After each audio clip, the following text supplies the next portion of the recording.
Hey everyone, and welcome to your exam prep power-up session. We're about to blast through some really important questions to help lock in those key concepts. No boring lectures, I promise. Just the solid facts you absolutely need to know. You ready? Let's dive right in. So let me start with a pretty wild fact. Right now, deep inside your gut, there's a whole city of tiny bacteria working for you 24/7.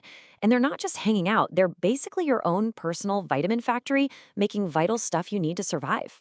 Incredible, right? Well, this very idea is at the core of our very first question. All right, here is our game plan for today. We're going to tackle this list of crucial MCQs one by one. And the goal is simple. Quick, clear, and memorable explanations that'll make these facts stick, so you can pull them out of your head instantly during your exam. Let's get this sprint started. And we are off! Welcome to round one. The first batch of questions is coming right up. Let's focus up and absolutely nail these concepts together.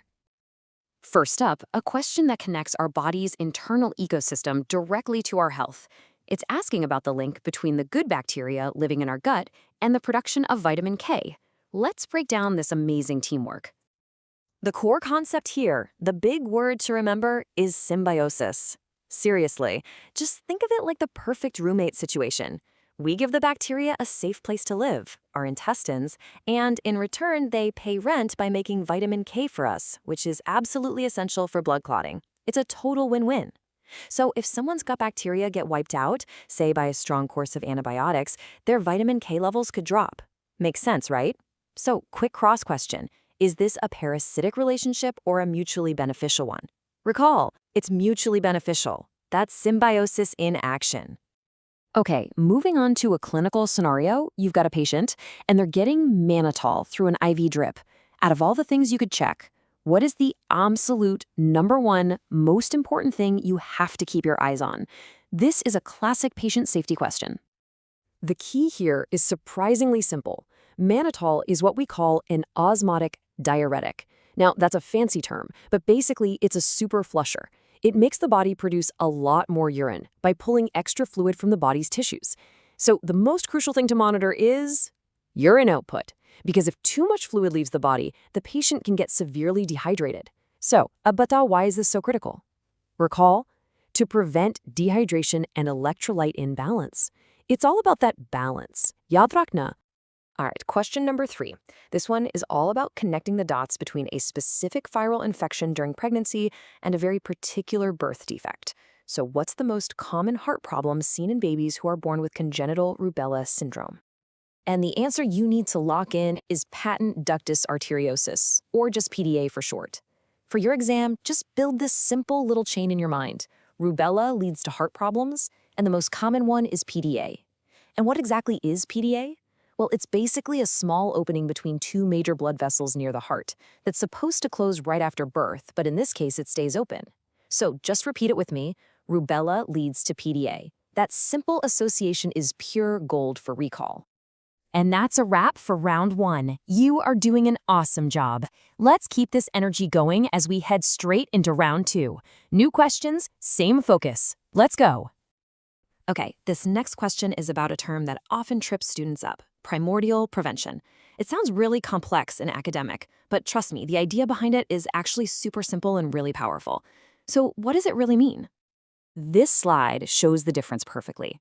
Think of it like this. Primordial prevention is like teaching kids about fire safety, so they never even develop the risk factor of playing with matches.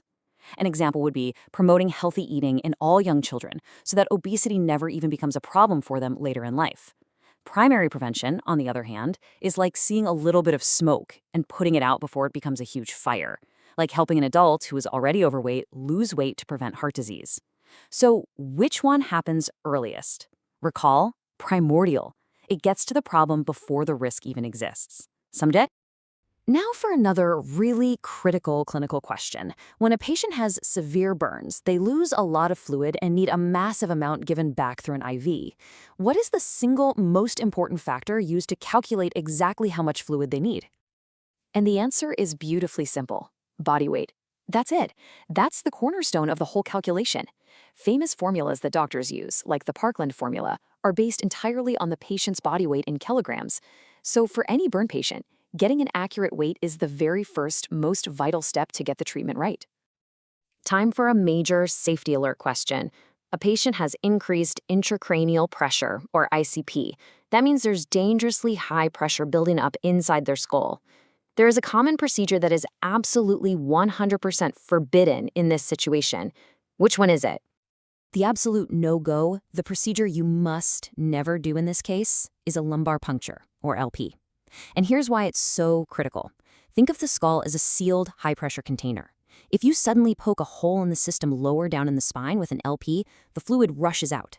That sudden drop in pressure can cause the brain to literally get squeezed downwards and herniate. This is a catastrophic, often fatal event. So, the rule is simple. High ICP means absolutely no LP. Got it? You've made it to the final sprint. This is the home stretch.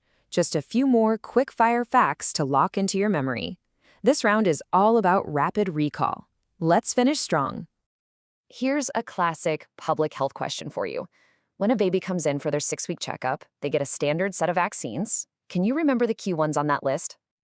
The correct answer includes these key players: OPV, which is the oral polio vaccine, then DPT, PCV, and the rotavirus vaccine.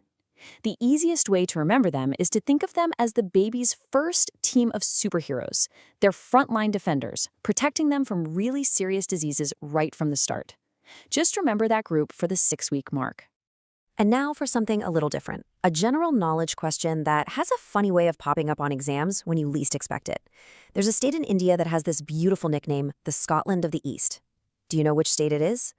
And the answer is Meghalaya. Its beautiful rolling hills, the lush green landscapes, and that misty, cool climate reminded the British of their home in Scotland, and so the nickname stuck. A nice little fact to keep in your back pocket. Cool na? We did it! We finished our MCQ sprint. But now comes the most important part, locking all this knowledge in with a final recall challenge. This is how we make sure you remember everything when it really counts. Are you ready for this? Let's do a super quick mission recap. Fire away. First, what do you always monitor in a patient on mannitol? Recall. Urine output. Good. Second, what heart defect is linked to congenital rubella? Recall. PDA. Excellent. Third, what's it called when you prevent risk factors before they even start? Recall. Primordial prevention. Perfect. Which procedure is a huge no-no with high ICP? Recall. Lumbar puncture. Awesome. What vitamin do our gut bacteria help us make? Recall. Vitamin K. And finally, what's the Scotland of the East? Recall. Meghalaya. Yaad rakhna. Fantastic work today, really. Before you go, here's one final challenge question to keep your brain firing. What's the key difference between a bacteriostatic and a bactericidal drug? Thora soch lo. Just think about what those endings, static and cidal, actually mean.